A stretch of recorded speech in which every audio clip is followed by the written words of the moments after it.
हरे कृष्णा बच्चों, कैसे हैं आप? आशा करते हैं खूब अच्छे होंगे और खूब मन से पढ़ रहे होंगे। बच्चों आज वीडियो 11:30 बजे नहीं आ पाई है ना, तो थोड़ा सा समय लग गया था किसी काम में मुझे।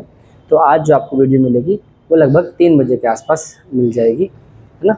तो आप वहाँ से उसको देख लेंगे और नोट कर लेंगे। अच्छा, आज जो हमें कवर करना है वो हमें मगध में जो हमारा कल हमने पढ़ लिया था महानंद वंश, और नंद वंश में हमने पढ़ लिया था महापद्म नंद।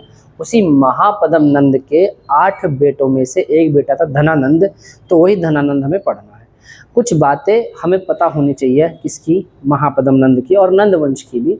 जो नंद वंश था बच्चों, ये बड़ा ही शक्तिशाली वंश था।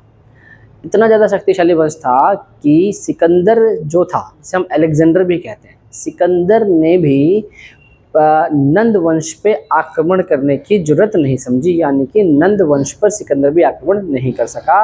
वो पश्चिमी उत्तर भारत में ही आक्रमण किया उसने, और उसने ये नहीं सोचा कि वो आकर के पूर्व की तरफ भी नंद वंश पर आक्रमण कर सके, क्योंकि वो इतना ज़्यादा बहबूत हो गया था सिकंदर इसकी सेना को देखकर जो नंद थे। तो उसने सोचा कि आगे जाना ठीक नहीं है, तो इसलिए सिकंदर ने भी इसके ऊपर आक्रमण नहीं किया था। नंद वंश का इतना ज़्यादा प्रभाव था क्योंकि इसके पास जो नंद वंश था, इसके पास लगभग 2 लाख तो पैदल सैनिक थे और लगभग 60,000 घुड़सवार थे, मतलब जो घोड़े थे वो, और उसके साथ में जो प्रशिक्षित हाथी थे जिन्हें ट्रेन किया जा चुका था, 3 से 6,000 वो भी थे। तो इतनी विशाल सेना को देख करके हर किसी के मन में एक ये बात रहती थी कि हम इसका सामना कैसे कर पाएंगे। तो आप समझ रहे होंगे कि क्यों सिकंदर ने इस पर आक्रमण नहीं किया। तो सिकंदर इसी के समकालीन था नंद वंश के, लेकिन उसने इस पर आक्रमण नहीं किया क्योंकि नंद अपने आप में शक्तिशाली थे ना। लास्ट में जाकर के जब धनानंद आएंगे तो धनानंद को हराएगा चंद्रगुप्त मौर्य चाणक्य की मदद से, तब जाकर नंद वंश का समापन होगा और मगध में एक नया वंश आएगा, मौर्य वंश। तो ये बात हमने कर ली थी। अब मैं यहाँ पर जो बताने जा रहा हूँ, जो नंद वंश का शासक था महापद्म नंद, जिसे सर्वछत्रातंक भी कहते थे, एक राट भी कहते थे, उसकी मैंने स्लाइड बना दी है। उन स्लाइड को अभी थोड़ी देर में दिखाऊंगा। पहले मैं आप लोगों को जो आएगा पढ़ाना है वो पढ़ा दूँ। तो कल मैंने कहा था कि जिसको महापद्म नंद या उग्रसेन ने जीता था वो कौन कौन से राज्य थे, उसी क्लास को कंटिन्यू कर रहे हैं। तो महापद्म नंद के 8 पुत्र थे, जिनमें धनानंद भी एक था। महापद्म नंद ने जिन क्षेत्रों को जीता था वह इस प्रकार है: अश्मक था, पांचाल था, कलिंग था, इच्छावाकु वंश था, सूरसेन था, काशी था, कौशल था, कुरु था, मैथिल था, हेय था। तो ये वाले वंश थे, यानी इच्छावाकु वंश को जीता किसने? महापद्म नंद ने। और यानी कि जो नंद वंश का शासक था, इच्छावाकु वंश।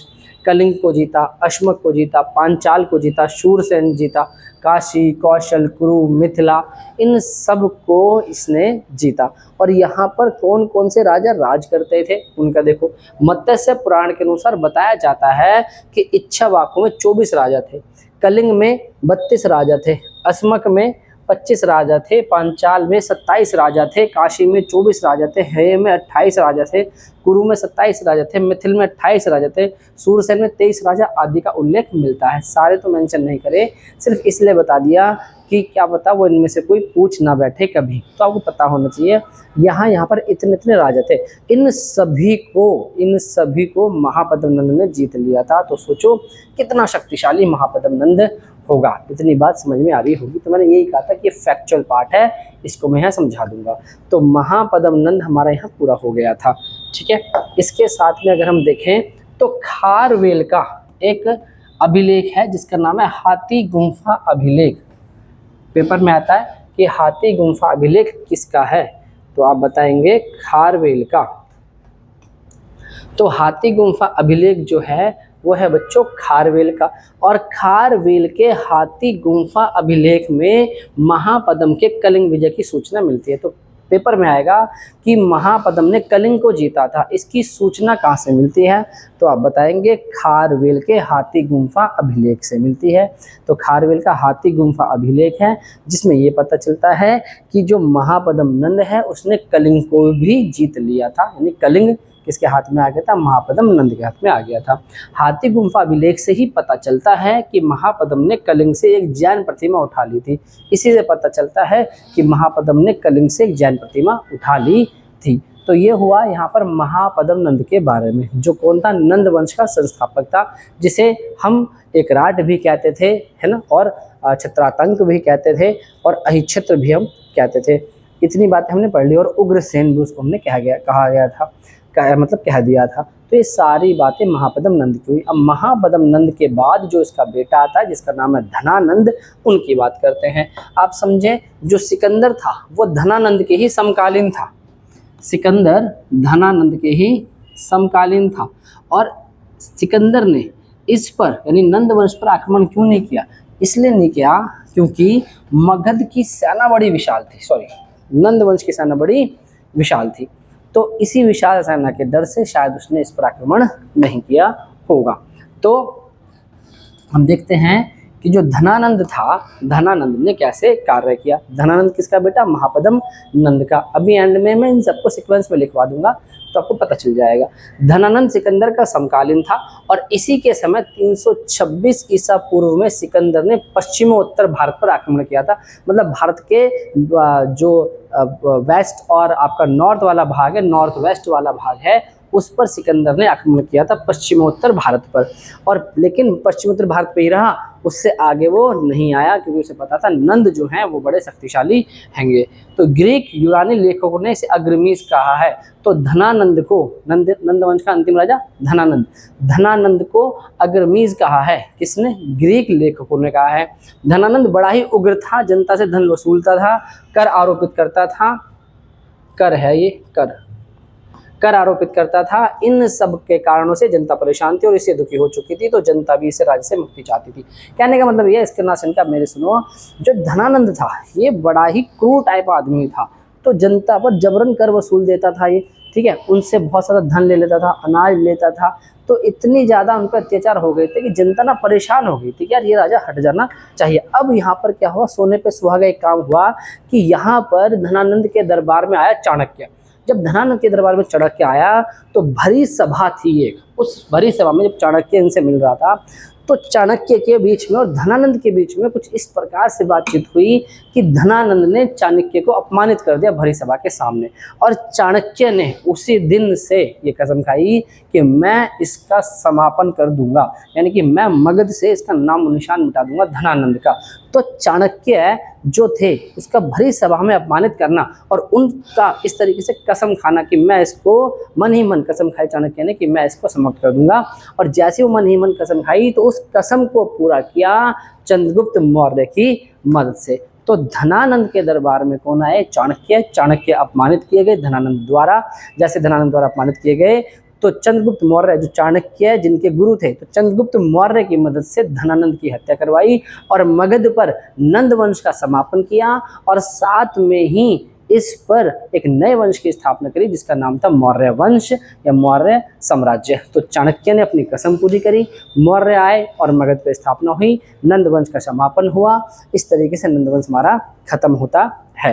तो नंद वंश का समापन जो किया था वो किसने किया था? मौर्य ने किया था, चंद्रगुप्त मौर्य ने। किसकी मदद से? चाणक्य की मदद से। देख लेते हैं।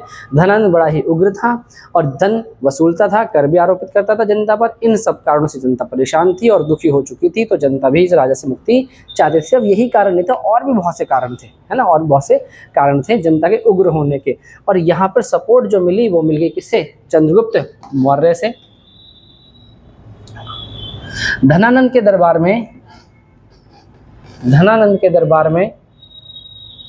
चाणक्य आया था। देखो, धनानंद के दरबार में चाणक्य तक्षशिला का आचार्य था, वो आया था और चाणक्य को धनानंद ने अपना अपमानित किया था, उसका अपमान कर दिया था। 322 ईसा पूर्व में चंद्रगुप्त मौर्य ने अपने गुरु चाणक्य की सहायता से धनानंद की हत्या कर दी और मगध में मौर्य वंश की नींव रखी। और मौर्य के शासन में मगध साम्राज्य चरमोत्कर्ष पर पहुंच चुका था। तो मगध के समय में जो मौर्य साम्राज्य था वो चरमोत्कर्ष पर पहुंच चुका था। मौर्य साम्राज्य चरमोत्कर्ष पर पहुंच चुका था चंद्रगुप्त मौर्य के समय में। तो इस तरीके से हमने जो मगध में वंश पढ़े वो इस प्रकार से वंश थे और इन वंशों का यहाँ पर समापन हुआ।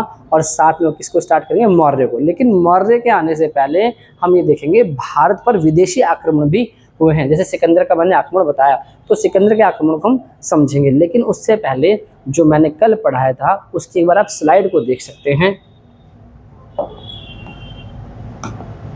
उनकी स्लाइड्स को देख लेंगे। ये फटाफट से पढ़ा दिया था मैंने सारा, आप स्क्रीनशॉट उनका ले लेंगे। ये देखो, आप स्क्रीनशॉट लो, मैं पानी ले लेता हूँ।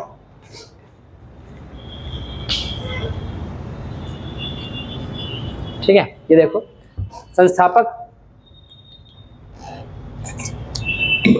संस्थापक शिशुनाग, सॉरी महापद्म नंद। शिशुनाग वंश का अंत कर नंद वंश की स्थापना जिस व्यक्ति ने की थी वह निम्न वर्ण से संबंधित था। विभिन्न ग्रंथों में इसका नाम भिन्न भिन्न दिया गया है। जैसे पुराणों में इसे महापद्म नंद कहा गया है, महाबोधि वंश में से उग्रसेन कहा गया है। ये सब पढ़ा दिया था कल, बस एक रीडिंग कर रहा हूँ। पुराणों के अनुसार महापद्म नंद शिशुनाग वंश के अंतिम राजा महानंदिन की शूद्र स्त्री के गर्भ से उत्पन्न हुआ था। ये बताया जाता है, पुराणों में लिखा है कि जो महापद्म नंद था वो शिशुनाग वंश के अंतिम राजा महानंदिन, जो महानंदिन था जिसकी हत्या कर दी शिशुनाग ने, उसकी शुद्ध स्त्री से उत्पन्न हुआ था। कौन? आपका महापद्म नंद, ऐसा बताया जाता है। नेक्स्ट पॉइंट आता है इसमें जैन ग्रंथ परिशिष्ट वर्मन, ये कल पढ़ाया भी था, बस आज स्लाइड्स आ गई हैं इसलिए एक बार डिस्कस कर रहे हैं। जैन ग्रंथ परिशिष्ट पर्वन के अनुसार महापद्म नंद नापित यानी नाई और वैश्य माता का पुत्र था। इस वंश में कुल 9 राजा होने के कारण इसे नवनंदन भी कहते थे। नवनंदन, कल सारा पढ़ा दिया था अच्छे से। महाबोधि वंश के अनुसार यह राजा का क्रम इस प्रकार है: उग्रसेन, पंडुकनंद, ये गलत लिखा हुआ है इसने, इसको आप ठीक कर लेंगे, पंडुक गति, सॉरी पंडुक गति, इनको आप ठीक कर देंगे। मैं बोल देता हूँ, यहाँ पर इसने गलत लिख रखा है इस जगह पर। पंडुक, ये पंडुक नंद, सिर्फ पंडुक है, पंडुक, और ये था पंडुक गति, पंडुगति नहीं थी, पंडुगति, भूतपाल, राष्ट्रपाल, इसने आगे सबके नंद नंद जोड़ दिया, मतलब कि नंद वंश से। ये भूतपाल याद रखेंगे, राष्ट्रपाल, गोवी शाणम, नेक्स्ट 10 सिद्ध, कैवर्त और धनानंद, सब में नंद नंद जोड़ दिया। धनानंद, राष्ट्रपाल नंद, गोविश नाक नंद, भूतपाल नंद, पंडुगति नंद, पंडुक नंद, उग्रसेन, है ना। तो ये सब कौन थे? नंद वंश के आपके कुल 9 राजा थे विद उग्रसेन, तो इसलिए से नवनंदन भी कहते थे।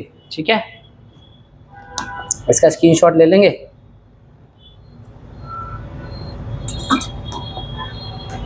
इसका भी ले लेंगे।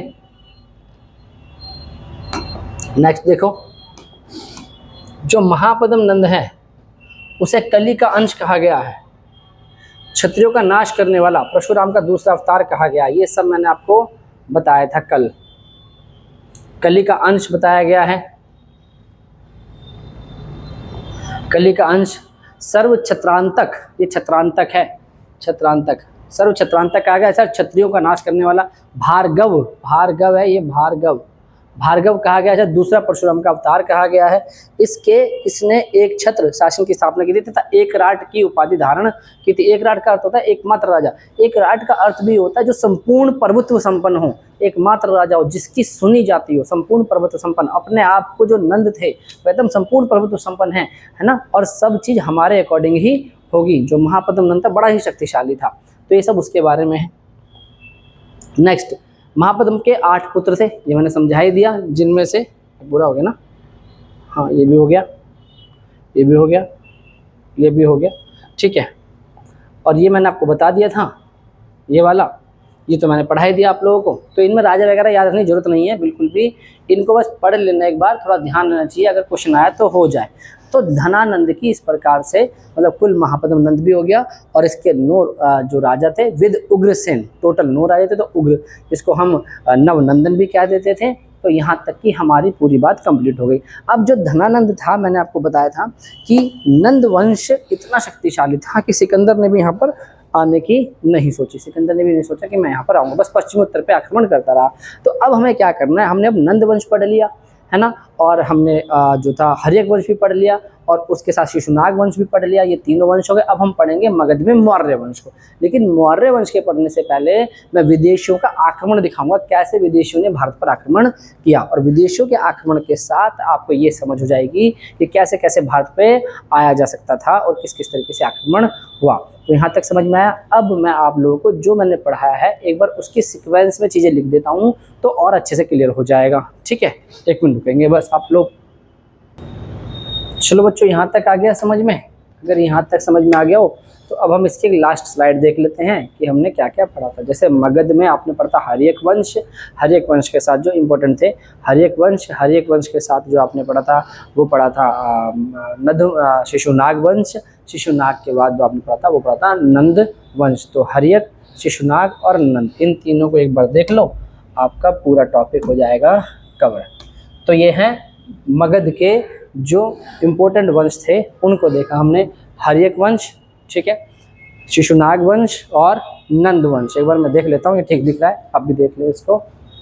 हाँ ठीक दिख रहा है, थोड़ा सा हम इसे हल्का सा छोटा कर लेते हैं तो ये और सही हो जाएगा। बस हल्का सा मैं इसको थोड़ा सा कर देता हूँ।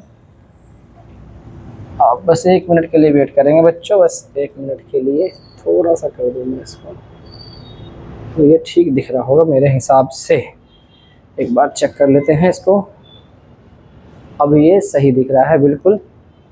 अब आप देखें ये हर्यक वंश, सबसे पहले था हर्यक वंश, 544 से 412 ईसा पूर्व तक चला था। इसमें 3 इंपॉर्टेंट राजा थे, बिंबिसार, अजातशत्रु और उदयन। उदयन का ही जो बेटा था उसका नाम था नागदशक, और इसी नागदशक की हत्या करता है कौन? शिशुनाग, मतलब शिशुनाग है ना, इसकी हत्या करता है शिशुनाग। और शिशुनाग इसकी हत्या करके मगध पर एक नए वंश की स्थापना करता है, शिशुनाग वंश की। ये चलता है 412 से 344 तक। इसमें आता है शिशुनाग और कालाशोक, और कालाशोक के 10 पुत्र। जो कालाशोक के 10 पुत्र थे वो 22 वर्षों तक लगभग शासन करते हैं। ये 22 वर्षों तक इन्होंने, कालाशोक ने 28 वर्षों तक और शिशुनाग ने 18 वर्ष तक। शिशुनाग के बाद मैंने आपको पढ़ाया था नंद वंश, क्योंकि शिशुनाग का जो कालाशोक है, इस कालाशोक के 10 पुत्रों में एक पुत्र था महानंदिन। तो महानंदिन, इस महानंदिन की हत्या करी थी महापद्म नंद ने, और महापद्म नंद ने हत्या करके नंद वंश की स्थापना कर दी थी, जो चला था 344 से 300 लगभग 21 या 23 ईसा पूर्व तक। और इसमें जो एक राजा था धनानंद, मतलब कि महापद्म नंद के भी 8 पुत्र थे।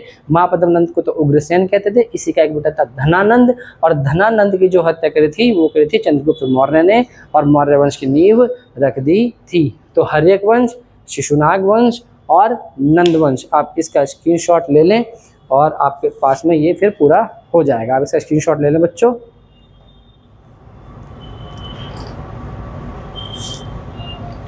मेरे हिसाब से हो गया होगा आप लोगों का, है ना। इसमें तो और कुछ नहीं बचा है। इसके अलावा मैं एक बार देख लेता हूँ, अगर इसमें कुछ बचा होगा तो आपको करा देंगे।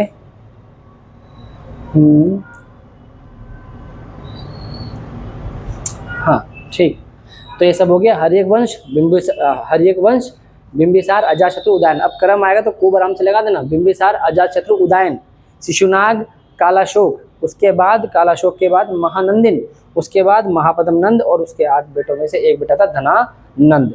तो अब ये कंफ्यूज नहीं होना चाहिए कि धनानंद नंद वंश में आता है और शिशुनाग शिशुनाग वंश में आता है, अजातशत्रु, उदयन, बिंबिसार, नागदशक हर्यक वंश में आते हैं। अब हम पढ़ेंगे मौर्य साम्राज्य को, लेकिन मौर्य साम्राज्य से पहले हम विदेशी आक्रमण को पढ़ेंगे, उसके बाद मौर्य साम्राज्य को देखेंगे।